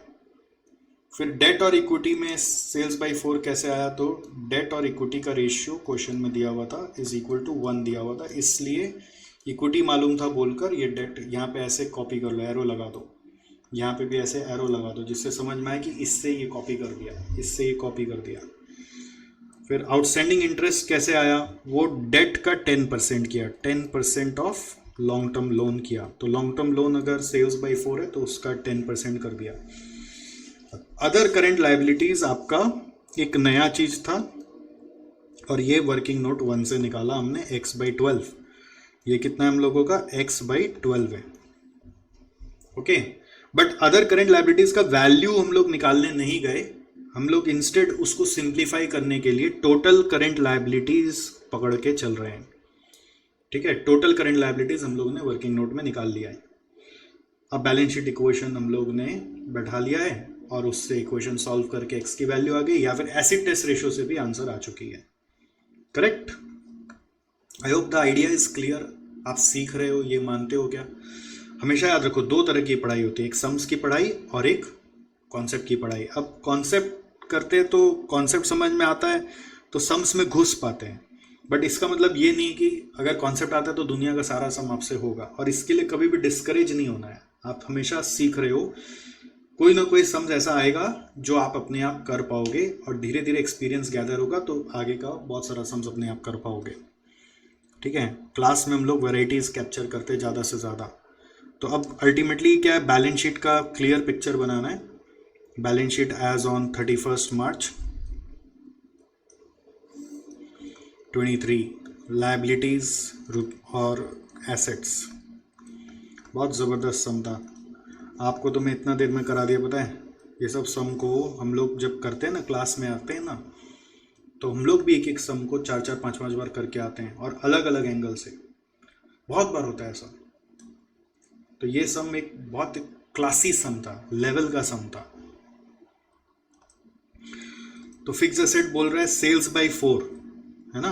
अब यहाँ से बस वैल्यूज पुट करो, सेल्स बाय 4 यानी कि सेल्स है 120 लाख, तो बाय 4, 120 लाख बाय 4 करके आ रहा है 30 लाख.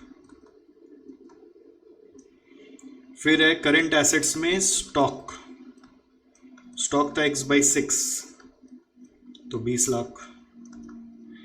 फिर है डेटर्स, डेटर्स भी है x/6, सेम 20 लाख. फिर था कैश, कैश दिया हुआ था 5 लाख. करेक्ट, कैश कितना था, 5 लाख था.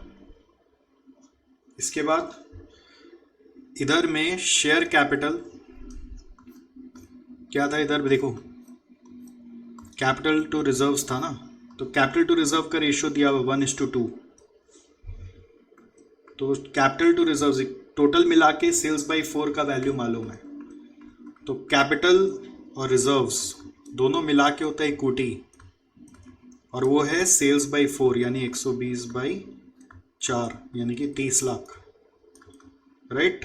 और ये कैपिटल टू रिजर्व का रेशियो क्या दिया हुआ है, 1:2. तो 1:2 मतलब 1/3 ऑफ 30 लाख, और 2/3 ऑफ 30 लाख. 1:2 में इसको स्प्लिट कर दिया, इसको 1:2 में स्प्लिट कर दिया. ठीक है, तो ये यहाँ पे आ रहा है 10 लाख,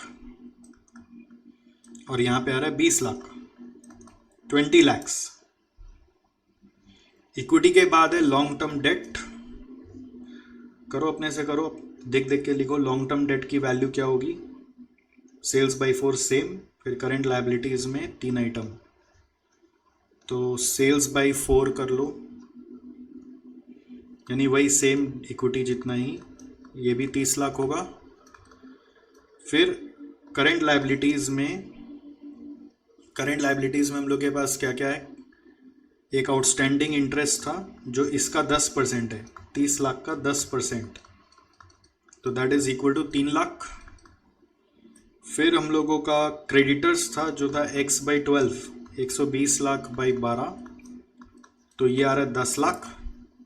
और बैलेंसिंग फिगर हो जाएगा other current liabilities. Balancing figure करके आप निकाल लो, other current liabilities will be the balancing figure. वो कितना आ रहा है देखो, 30, 20, 50, 30, 40 से 70, ये 75 लाख आ रहा है। और यहाँ पे 30, 30, 60, 10, 70, 73 आ रहा है, तो 2 लाख यहाँ पे बैलेंसिंग फिगर आ रहा है। अब ये बैलेंसिंग फिगर से भी निकाल सकते हो, या फिर आप कैसे निकाल सकते हो? आप करंट लायबिलिटीज का टोटल ले सकते हो एक्स के टर्म्स में, फिर उसमें से other current liabilities balancing figure निकाल सकते हो। करंट लायबिलिटीज कितना था हम लोगों का? ये वाला था ना करंट लायबिलिटीज, जैसे 2x + 30/18, तो इससे करंट लायबिलिटीज का टोटल आ जाता, फिर उससे माइनस करके अदर करंट लायबिलिटीज आ जाता। बट अभी बैलेंसिंग फिगर कर दिया। बहुत ज़बरदस्त सम था, ज़बरदस्त मज़ेदार सम, ठीक है। तो सीखने को तो इससे भी मिलता है ना, खाली कंसेप्ट से सीखने को नहीं मिलता। ये बना रहा है हम लोगों को CA, बहुत ज़बरदस्त सम था। तो इस सम में क्या था? सब कुछ x के टर्म्स में लेना है। तो कैसे लिखना है यहाँ पे क्वेश्चन 14 में? व्हाट्स न्यू लिखो, क्वेश्चन 14 के लिए व्हाट्स न्यू लिखो।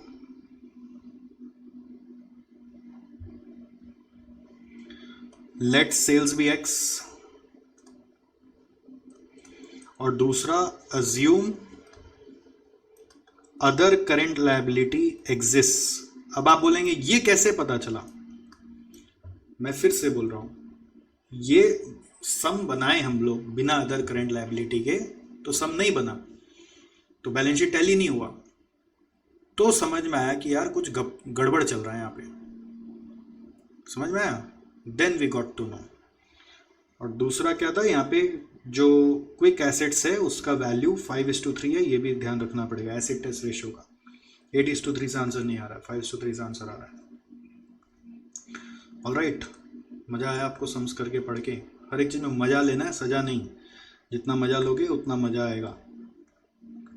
ओके, तो ऑफकोर्स आज हम और नहीं पढ़ा रहे हैं आपको, आपके लिए थोड़ा हैवी हो गया है, मुझे मालूम है। अब मैं आपको होमवर्क्स दे रहा हूँ ट्राई करने के लिए वापस, जैसे कि क्वेश्चन 15 करना ही है आपको। थोड़ा टाइम दीजिए, सब्जेक्ट को टाइम लगेगा, but it will give you the return on time invested मिलते ही जाएगा आपको। इसमें क्या है ना, कुछ रेशियोज निकालने हैं। You can take the help of the solution also if your answer is not matching, क्योंकि उसमें कुछ ऐसा बहुत आनी जानी नहीं है। अब जैसे ये वाला क्वेश्चन है 16 नंबर, ये भी होमवर्क है, इसमें भी रेशियोज निकालना है, ठीक है। बट अब इसमें क्वेश्चन आता है कि कौन कौन सा रेशियो निकालना है। क्वेश्चन में क्या बोला है? Comparing it's ratios with the given industry norms, apprise your comments. मतलब आप कमेंट्स दीजिए by comparing it with industry norms. तो इंडस्ट्री नॉर्म्स के लिए बहुत सारा रेशियोज दिया हुआ है, तो ये सब का एक्चुअल वैल्यू आपको निकालना है, देखना है क्या आता है, ठीक है, एज पर दिस। और कंपेयर करना है कि इंडस्ट्री से हम लोग का बेटर है कि नहीं। जैसे कुछ रेशियो हम लोग का हाई होने से बेटर होता है, कुछ रेशियो लो होने से बेटर होता है। वैसे जैसे यहाँ पे करंट रेशियो हम लोग का हाई है तो बेटर होगा, रिसीवेबल टर्नओवर रेशियो हम लोग का हाई है तो बेटर है, इन्वेंट्री टर्नओवर हम लोग का हाई है तो बेटर है, टोटल एसेट टर्नओवर हाई है तो बेटर है, नेट प्रॉफिट हाई है तो बेटर है, return on total assets high है तो बेटर है, रिटर्न ऑन नेटवर्थ भी हाई तो बेटर है, debt by total assets, debt lower is better, ठीक है। तो इसी के हिसाब से हम लोग का कमेंट्स लिखा जाएगा हर एक रेशियो के बारे में। इसका एक नया चीज क्या है, एनालिसिस करने बोल रहा है। तो पहले सारा रेशियोज निकालोगे और फिर इंडस्ट्री नॉर्म से कंपेयर करके एक एक रेशियो के बारे में एक एक लाइन लिखोगे कि हमारा करंट रेशियो ज़्यादा है तो हम लोग का शॉर्ट टर्म सॉल्वेंसी बेटर है, हमारा रिसीवेबल टर्नओवर रेशियो ज़्यादा है तो मतलब हम लोगों का जल्दी पैसा आ जाता है रिसीवेबल से, इसलिए हम लोगों का बैड डेट नहीं होता। तो इस तरह से हम लोग एक एक आइटम पे कमेंट लिखेंगे। तो कमेंट को भी आप पढ़िएगा कैसे लिखा हुआ है, and you got to try this out. इसमें मैं फिर डिस्कस कर दूंगा अगर आपका ज़रूरत लगा तो, नहीं तो ये सब में कोई बहुत ज़्यादा वो टेंशन वाला चीज़ नहीं है, बस देखना है कि कहाँ से क्या वैल्यूज़ उठ रहे हैं। And similarly this is the question also where ratios are required, PL balance sheet is not required. तो ये क्वेश्चन को भी आप ट्राई करोगे। समझ गए क्या? 3 क्वेश्चन वापस आपको ट्राई करने के लिए मैंने दिया है। ऐसे इसके बाद एक ही क्वेश्चन और बचा हुआ है 18 number, which is the 4th question. तो ये भी आप ट्राई कर भी सकते हो, नहीं भी कर सकते हो, आपका ऑप्शनल है। मतलब आई कैन ऑल्सो से कि आप सॉल्यूशन देख के भी ट्राई कर सकते हो, क्योंकि यहाँ पे ना वो बहुत ज़्यादा वो नहीं है, टेंशन वाला चीज़ नहीं है। जो टेंशन था वो सब दूर हो चुका है। अब देखो सब खत्म हो गया सारा टेंशन। हाँ, ये आप जरूर बोल सकते हो कि सर हर सम में तो आपने नया नया कुछ सिखाया, हमसे एक भी सम नहीं बना, अब हम क्या करें? नहीं, ये गलत सोचते हो आप। अगर ऐसा सोचते हो तो ऐसा गलत सोचते हो। अब आपको मैं क्या होगा ना, प्रैक्टिस का एक अलग किताब बाद में दूंगा, ठीक है? I will give you a practice book. उससे जब आप सम बनाओगे तब आपको पता चलेगा कि what are the things that you have learned और नॉट। तो अभी हम लोगों का गोल क्या है कि हम लोग सीख लें, फिर प्रैक्टिस बुक मिलेगा, प्रैक्टिस बुक से प्रैक्टिस करेंगे। तो प्रैक्टिस बुक अलग से देंगे, अभी इसके ऊपर फोकस करें। प्रैक्टिस बुक का क्या करना है, जब सारा कोर्स खत्म हो जाएगा, सारा कोर्स जब खत्म हो जाएगा तब बैठ के प्रैक्टिस बुक से प्रैक्टिस करेंगे, तब आपको पता चलेगा कि आपका क्या पोजीशन है, कहाँ पे आप अभी भी अटकते हो। अभी प्रैक्टिस बुक पे जाओगे तो क्या होगा, क्लासेस अटक जाएंगी। हम लोग क्या चाहते हैं, क्लासेस फ्लो में खत्म हो जाए, जो जो सीखने का है वो सीख ले, जो नहीं बना वो मार्क कर ले, हाईलाइट कर ले, कंसेप्ट को समझ ले, कंसेप्ट का समरी नोट सामने बना के रख ले। यह हमारा गोल है। This is what we want to achieve right now. अभी प्रैक्टिस पे जाओगे तो प्रैक्टिस के कारण क्लासेस अटक जाएगा। प्रैक्टिस में भी इक्वल टाइम लगता है, जैसे अभी क्लासेस करने में कितना टाइम लगा आप देखो, अब प्रैक्टिस करने में उतना टाइम लगेगा तो एक चैप्टर पे डबल टाइम हो जाएगा ना, तो आपका कोर्स खत्म नहीं होगा। तो प्रैक्टिस हम लोग पूरा क्लास खत्म होने के बाद फिर प्रैक्टिस उठाएंगे, तो डोंट वरी अबाउट दैट। तो अभी अगर आपको कुछ भी करना होता है वापस से संतुष्टि के लिए, तो जो क्लास में कराया उसको वापस करके बिल्कुल आप अपना कॉन्फिडेंस गेन कर सकते हो। जैसे आज जो सम्स कराए, लास्ट वाला सम को एक बार क्वेश्चन पढ़ के वापस से अपने आप रफ पेपर में करके देखो, तो आपको समझ आएगा कि आपसे बना कि नहीं बना, आप सीखे कि नहीं सीखे। तो जो भी है इससे हार्ड कुछ नहीं है, इससे हार्ड कुछ है तो वही भगवान के पास है, हम लोग सीए कम्युनिटी के पास नहीं है। उससे हार्ड क्या पूछेगा बच्चा से, ठीक है? और ये रेशियो वाला सम इजी होता है कमेंट और एनालिसिस का, बट रेशियोज निकालना पड़ता है वैल्यूज देख देख कर। तो ये सब क्या है, आप देख देख के भी एक बार सीख सकते हो कि ये रेशियोज कैसे निकाला जा रहा है, या फिर अपने से जितना समझ में आए वो कर सकते हो। नहीं तो 18 नंबर मैं अगला दिन पिकअप करूंगा। और एक होमवर्क वैसे है, वो है जितना यहाँ पे ऑब्जेक्टिव है ना, ये आपको अपने से ट्राई करना है, ठीक है? करके आओगे तो अगला दिन मज़ा आएगा, ठीक है? अगला दिन मैं इसको एक बार और गो थ्रू करा दूंगा, ये चारों क्वेश्चन को और एमसीक्यू को भी। तो आप अगर ये चारों करके आओ तो बहुत फ़ायदा होगा हम लोगों को अगले दिन, ओके? और आज का जो पढ़ाई है एक बार उसको वापस देखना कि कहाँ पे क्या दिया हुआ है, नहीं दिया हुआ है, ओके? समझ गए बेटा? तो मैं आपको अभी छोड़ दूं, आप अब आगे अपने आप बढ़ोगे। 15, 16, 17, 18 जो समझ में आता है, जैसा समझ में आता है वो करो। सॉल्यूशन भी देख के समझ सकते हो। मैं आऊँगा अगला दिन डिस्कस करके आपको पूरा समझा के फिर चला जाऊँगा, ठीक है? और एमसीक्यू भी अटेम्प्ट करना, ठीक है? जो समझ में आता है, जैसा समझ में आता है, अपने हिसाब से आंसर निकालना। हो सकता है यहाँ पे आंसर कोई मिस्टेक हो, मेरे को मालूम नहीं, मैंने अभी चेक नहीं किया, आपके साथ चेक करूँगा, okay? Bye bye, see you, and next class will be the last of ratio, okay?